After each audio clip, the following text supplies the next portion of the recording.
part of this year's reflections about how we address evidence that is needed in Africa, we also explored the aspect of decoloniality, especially as it resonates with methods.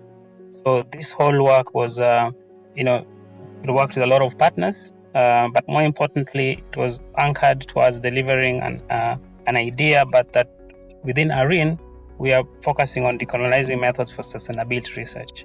So I'm presenting this, but there's a lot of work in the background that has gone into this year's work around decoloniality, from the team at ARIN, the team at STEP Center, the team at Umbela in Mexico, all guiding towards these lessons that we're going to share.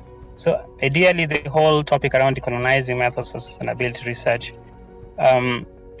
needed us to have a reflection in the sense of, are we able to really use methods to change anything? Is there agency for the people who are doing research and using different methods?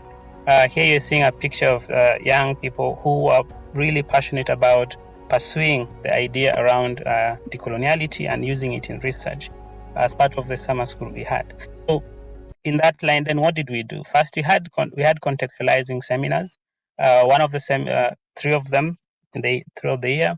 The first one was basically in understanding and defining what we mean in general by decoloniality. And then we went ahead and started, looking at, now that we understood decoloniality, how does it impact us as we do research, as we are able to enhance our capability. And then later on, we started reflecting on how then do we disrupt, based on the context, how do we disrupt the methodological paradigm in Africa. To continue the conversation, we also had webinar series, 8 of them throughout the year, with local partners, international partners, and all these series have been documented. On the website, you'll see the blogs, you'll see some of the reflection pieces about them. But these webinar series were basically to start having conversations between policymakers, among policymakers, and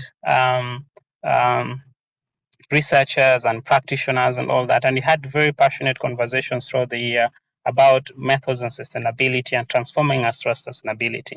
In the end, we had the summer school, which was at the top of what we did, because the summer school is now packaging all that we have learned. How can we pass this knowledge on to the next generation, to the next group of decoloniality advocates, and therefore researchers and policymakers who are pushing for decoloniality agenda in the continent.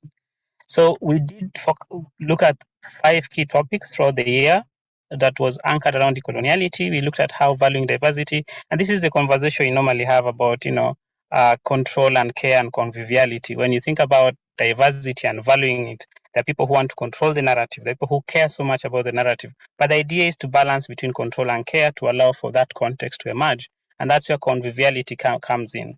We also had a conversation about challenging power through methods. The whole idea of scholarly activism. How do we really enhance the agency of researchers to actually make a difference when it comes to the concept of, you're doing research for what purpose? Are you able to use the research and the privilege and the power that you have as a researcher to be able to influence action? And that's the conversation we had around that. And then we also had a reflective discussion about philosophical underpinnings as one of the topical areas, because we were started realizing that we come from very different backgrounds, different disciplines, and when researchers and policymakers convene, often the question is, I've been taught this way, you have been taught the other. The ontology behind how you practice research or you practice engagement with research to sustainability is often advised by, how you've been trained and how you have emerged as a leader in knowledge and the privilege you've gained.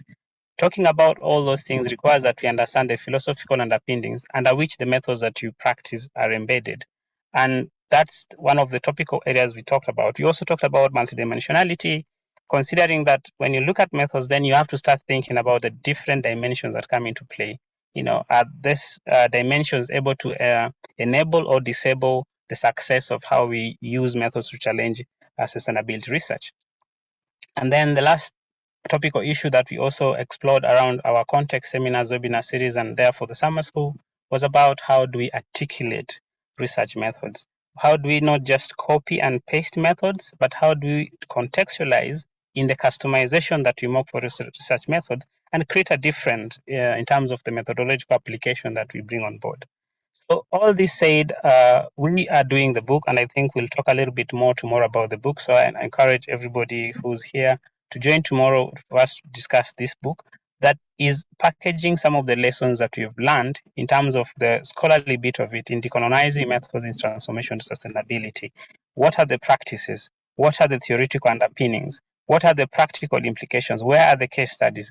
This is what all the book is about. So all this we did this year. And from this, we had basically two lesson areas. The first lesson area was about understanding what can enable or disable the whole idea of decolonizing aspects. We came up with basically two nexus of looking at enablers and disablers. One is about coloniality, and the other is about self-reflexivity. Often, it's seen as if for you to move ahead, you have to be part of the few. And here we have this particular picture on the left bottom of the screen where you're seeing someone, into the future saying that before the great subscription crash of 2017, scientists believe that the more inaccessible a study was, the greater the impact of that particular study. Meaning there's a lot of control towards for you to be at the top, then you have to really seize control. You have to be dominant. The incumbent power has to be absolute. And that is the center of colonial dominance that we want to disrupt. And that has been one of the things that makes it very difficult for us to think about sustainability research and decolonizing at it. Then there's the other side of the story where we are seeing power shifting from the few who are able to say have high impact papers and all that, to the many where power is shifting to several stakeholders, but then that power is also contextual. And you see a picture on the top right side of the screen that looks at how we are taught about things in school. But then it's actually a mess in life that geometry interacts with chemistry, with biology, with art in different perspectives. Literature comes in and disrupts all of it. So looking at it in that sense, you start realizing an important fact, and that is about the self. The self in the sense that for us to be able to decolonize, we need to start from our own reflexive perspective. We need to reflect on ourselves, and therefore decolonized with reflexibility allows us to be able to move forward as an enabler area. So it's not just about the system and the institution, it's also about the self. Now, the other area of learning that we also had was about looking at some of the gaps that are perpetuating the whole coloniality to continue going. And one of them is research funding. There's already been mention of how do we bring contextual funding, but then how do we also make research funding in the context that we need it. The other perspective is about power dynamics when it comes to research, because we have people who are advanced, people who are junior, and all these dynamics have a way of reinforcing the gaps that we are seeing. The other perspective is multidisciplinarity that is not really multidisciplinarity. So it's pseudo-masculinity, and what that means is that the transformation that is embedded into multidisciplinarity doesn't come to pass. And then the other one is about gender issues and final research politics. Now, sorry? You can summarize. Okay, perfect. Yeah, so we started thinking, how do we then disrupt these things that are reinforcing what you are seeing in terms of coloniality? Is first you need to disrupt the funding flows so that we're able to have we set agenda as people who are able to do the research or impacted by the research. In terms of research, power dynamics, we need to be able to think about breaking the elitist view of research so that we transfer power to the people who are impacted by the research or people who are part of what we call the researchy community. We also looked at these disciplinary issues. We need to have applied capacity, build agency that can allow us to have true multidisciplinarity when it comes to research. And when it comes about gender is not just about male-female, but one of the key areas that we looked at is in terms of discipline balance, because disciplines balance allows us to think about both male and female, but also other gender groups that can come into play. And finally, under research politics, there's always this north-south thing. And the other thing is that the dichotomy of north-south in itself also was challenged, because when you have this north-south, then you're really reinforcing this politics of knowledge. So then we need to think about how to build the agency of researchers versus the researchee in the context of disrupting the research politics. All this then led to sort of an implication that we do need to decolonize knowledge and learning systems. And I'm making this caveat in terms of the global south, because it is the global south that has to start from and not anywhere else. So based on that, we did discuss a few things that can add to this space of decolonizing knowledge and learning systems. And this was one of the areas that when we packaged everything, we realized that in the end, we need to have some research fund. We need to have some scholarships that are really focused on decoloniality embedded scholarship issues.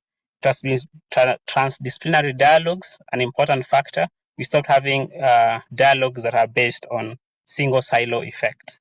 And then also redefining how we look at methods, how we define the whole concept around methods of research and all that. So redefining ourselves in that, and this brings the whole idea of reflexive perspectives. And finally, we have to start moving towards decoloniality pathways. And this is the agenda we are setting forward into the next year, to start looking at what are the decoloniality pathways that we can adopt and push as a network.